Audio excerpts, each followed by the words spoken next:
What's up, Barnhill family, and welcome back to the channel. Yo. So, Nick, Jake Paul put out about a 2-minute long rant. Conor McGregor was the subject of it all, and I think it all is boiling down to Jake wants to fight Conor McGregor. Yeah, I mean, there is no bigger money fight that you can possibly get in combat sports these days than Conor McGregor. But Jake Paul seems to be, running up towards the top of the charts and is quickly making himself one of the biggest paydays as well.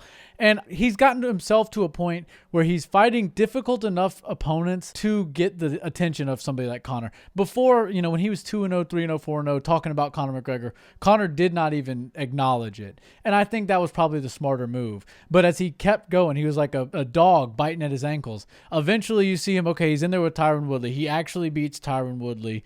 And that's why you started to see Conor come back at him with like some funny videos and just kind of brush him off, but at the same time did answer back and acknowledge some of him. With that, he moved around like this and went, jackass, and did that little video. And I have to give Jake credit because he's calling out very, very difficult opponents to beat, but he's doing it in a way that feels... It's weird. It's raw. It feels raw. Like those reels and those videos he puts out feel raw, but they are highly edited productions that he's putting together and making it seem like he's just coming off the cuff with it. So obviously you got two of the biggest names, personalities, characters in the entire combat sports world. I kind of feel like they might actually collide at some point. I think they will at some point. I think it's pretty inevitable. Conor McGregor, back in the end of 2021, said he's got 2 fights left on his UFC contract. He claims he holds 8 of the top 10 UFC pay-per-view spots, and he wants to have all 10 by the time he calls it a day. You never know with Conor. He's retired before and come back and said he's leaving MMA to go to boxing and then come back. So he really is kind of all over the place with his decision-making. But I think as he ages and as he sort of starts to fade out of the competition as, competing for #1 contenderships, potentially fighting for belts, being in the mouth of the champions and stuff like that, he's going to start to look for those big paydays, the Jorge Masvidals. The Nate trilogy may or may not come to fruition. Who knows? Maybe that trilogy will happen in boxing. Who knows, honestly. And then Jake Paul is obviously right there. And Jake Paul, as you said, was that. I feel like the Tyron Woodley fight kind of turned the tide a little bit for Jake. He was the guy that was beating up basketball players and beating up wrestlers with fake hips.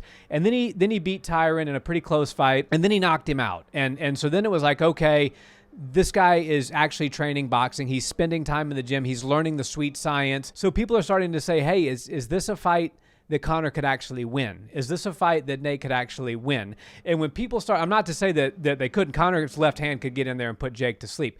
But just the conversation being had that, hey, we don't quite know what would happen, is enough to start intriguing people and piquing their interest in hoping that this fight materializes. And much like you said, Jake Paul, he's cut to what looks like a raw video, but he's got a full editing team around him. And while I don't think he's got the fighting skill that the guys at the top of the UFC do, the guys at the top of the UFC don't play in that realm like he plays. Even Dana's gone after him a few times, and he cuts these just wild videos. He has whole teams of people that look into your background.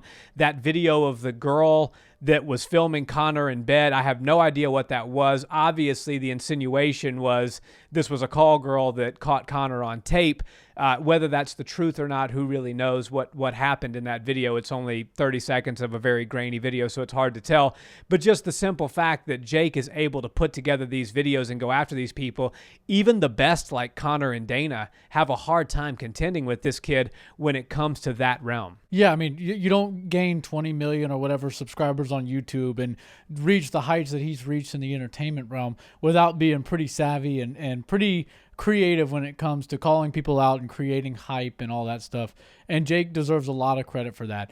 I think most fighters don't understand that prize fighting is exactly that. You're fighting for prizes, and you want to have a big prize, right? You go to the fair or whatever and you want to play a game. You want to win the biggest prize possible. So why would you jackpot, so to yeah, speak. Exactly. So why would you want to fight somebody and not get paid a bunch of money for it? Fighting is very difficult, and it can sometimes take the life out of you. It can really literally, zap you. yeah. So I think that Jake Paul is doing the right thing. He's not going for a quantity career. He's going for quality. He wants to fight the biggest names possible in the quickest amount of time he can. And to be honest, his skills are improving. I mean, I don't want to say that Conor McGregor would go in there and mop the floor with Jake Paul. His striking is clearly better than Jake's. But at some point, Jake's going to have to start calling out people that are closer to his size if they're going to remain MMA fighters. When you call out somebody who's 30, 40 pounds lighter than you and, significantly smaller, you're conceding skill and you're bringing in size. But now we're seeing Jake Paul box like an actual boxer, at least, in some regards. So it's kind of like, it's almost a bully mentality, right? Let me call out this smaller guy, bring him to my sport that he doesn't do, and then beat up on him and say it's because he's more skilled than me or more experienced. In a lot of cases nowadays, Jake Paul is more experienced in boxing than most of the people he's called out in MMA to come over to box him. So, I mean, you want to start calling out 205ers, you want to start calling out 185ers in the UFC, call out Israel Adesanya, Marvin Vettori, these types of guys that are actually your size. I think you'll have your hands full. Now, if you go over to the boxing world, then I think you can go back to trying to get these smaller opponents because there is a huge skill discrepancy. But I don't know. I just think that calling out the smaller guys is only going to work a little while longer because Jake has sort of put himself on an island where nobody is willing to fight him because they're not willing to put their whole career on the line. Yeah, and the only guys in the UFC that are willing to, that are his size, he's not calling out. As you pointed out, Adesanya, he's not calling out Adesanya. He's not calling out Yuri Prochazka. He's not calling out Jan Blachowicz. These are names that are not on the tip of his tongue. They're people 2 and 3 weight classes smaller than that, which does make his next opponent rather interesting to me, this Rahman Jr., because I didn't know who he was. But, I mean, obviously I had seen some highlights of his father winning an upset battle to steal the belt many, many, many decades ago. But this guy, Rahman Jr., 12-1, he's a heavyweight, 6'3". This is almost a call up. And so if he goes out there and beats this guy that's a heavyweight that's only got 1 loss on his record with 6 knockouts and has competed his whole career at heavyweight, it's going to be kind of hard to unbreak that egg, so to speak, and then say, you know what, I just beat a guy that weighs in at 225 pounds, and now I want Conor McGregor that spent the lion's share of his career at 145 pounds.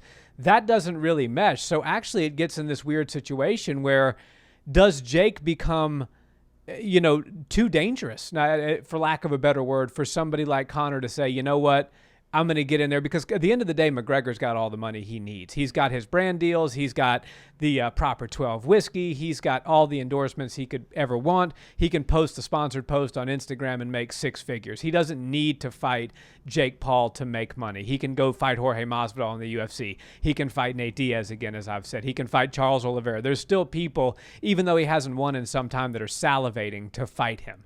So Jake Paul doesn't have to be on the top of his agenda. And if Jake Paul goes in there and knocks out a heavyweight, I think Conor may take pause there. Yeah, and Conor McGregor is a certified tough guy. You're not going to go to the UFC or any combat sports arena and ask people what they think about Conor McGregor and ask if he's a real fighter, and anybody say that he's not. He is legit as it gets. He's done things that nobody else has ever done. But I do think that the business side of Conor has to be very careful, because losing to somebody that the world sees as not a fighter in Jake Paul, which I also push back on. I think Jake Paul has proven that he is a tough guy. He's willing to go out there and put his body on the line, put his brains on the line, and he's come up as the winner every single time he's gone out there.